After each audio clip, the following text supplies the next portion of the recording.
مورخین کا الگ اختلاف ہے کہ یہ معراج کی رات تھی کون سی۔ صحابہ نے یہ نہیں سوچا کہ کس رات کو ہوئی، اس رات کو ہر رات منائیں۔ ان تاریخوں میں کوئی افادیت اگر ہوتی تو ہم سے زیادہ اللہ کے نبی صلی اللہ تعالیٰ علیہ وسلم سے صحابہ اکرام محبت کرنے والے تھے۔ معراج کے موقع پر کیا اللہ کے نبی صلی اللہ علیہ وسلم نے اللہ تعالیٰ کو اپنی آنکھوں سے دیکھا ہے۔ اہل السنہ کے جو قواعد اور ضوابط ہیں ان کی روشنی میں یہ اس طرح کی راتیں، اس طرح کے دن اس انداز میں منانا بدعت ہے، کیونکہ اس کو ثواب سمجھ کے کیا جاتا ہے۔ 27 رجب کے حوالے سے مشہور ہے کہ اللہ کے نبی صلی اللہ تعالیٰ علیہ وسلم کو معراج کا سفر کروایا گیا۔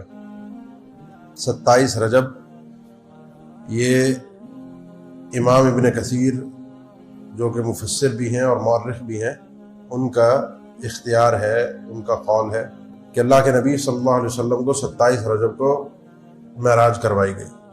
اصل میں ہم امت عمل ہیں، ہمیں اسلام نے عمل کرنا سکھایا ہے، ہمیں رسوم اور رواج اور دن منانا اور تاریخوں کو یاد رکھنا نہیں سکھایا۔ یعنی آپ اس حوالے سے دیکھیں، یعنی اس مسئلے میں کہ اللہ کے نبی صلی اللہ علیہ وسلم کو معراج کب ہوئی، ہجرت سے 1 سال پہلے، 13 مہینے، 16 مہینے، 18 مہینے، 3 سال، ہجرت سے پہلے سال میں اختلاف ہے۔ اس کے بعد مہینے میں اہل علم کا اختلاف ہے کہ رمضان میں ہوئی، ربیع الاول میں ہوئی، ذی القعدہ میں ہوئی یا رجب میں ہوئی، کس رات ہوئی، ہفتے کی رات تھی، جمعے کی رات تھی یا پیر کی رات تھی۔ اسی طریقے کا اختلاف آپ اللہ کے نبی صلی اللہ علیہ وسلم کی پیدائش کے دن کے حوالے سے بھی دیکھتے ہیں کہ وہ ربیع الاول میں ہے یا کون سے اور مہینے میں ہے۔ وہ 12 ربیع الاول کو ہے، 9 ربیع الاول کو ہے، یہ آپ سنتے ہیں نا۔ لیکن آپ نے کبھی اختلاف سنا کہ عید 1 شوال کو نہیں ہوگی اور عید الاضحیٰ 10 ذی الحجہ کو نہیں ہوگی؟ روزے رمضان میں نہیں رکھے جائیں گے، رجب میں رکھے جائیں گے، ربیع الاول میں رکھے جائیں گے؟ ایسا کبھی آپ نے سنا؟ جو چیز شریعت نے عمل سے جوڑی ہے ان کی تاریخوں میں اختلاف نہیں رہا۔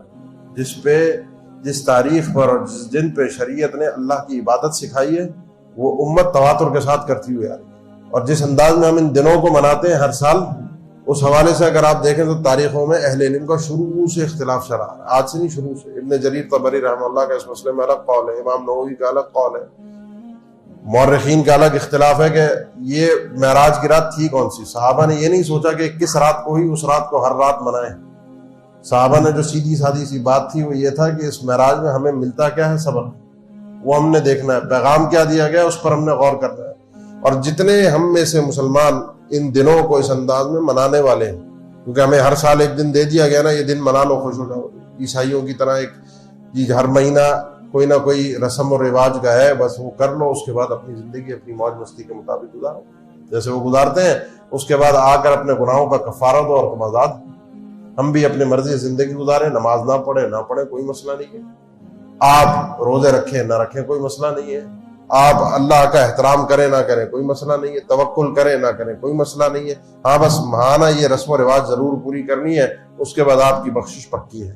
تو یہ امت جو امت محمدیہ ہے، اللہ کے نبی صلی اللہ علیہ وسلم کی جو یہ امت ہے، اس امت کو امت عمل قرار دیا گیا ہے۔ اس نے عمل کیا ہے، اس نے تاریخوں کو یاد نہیں رکھا۔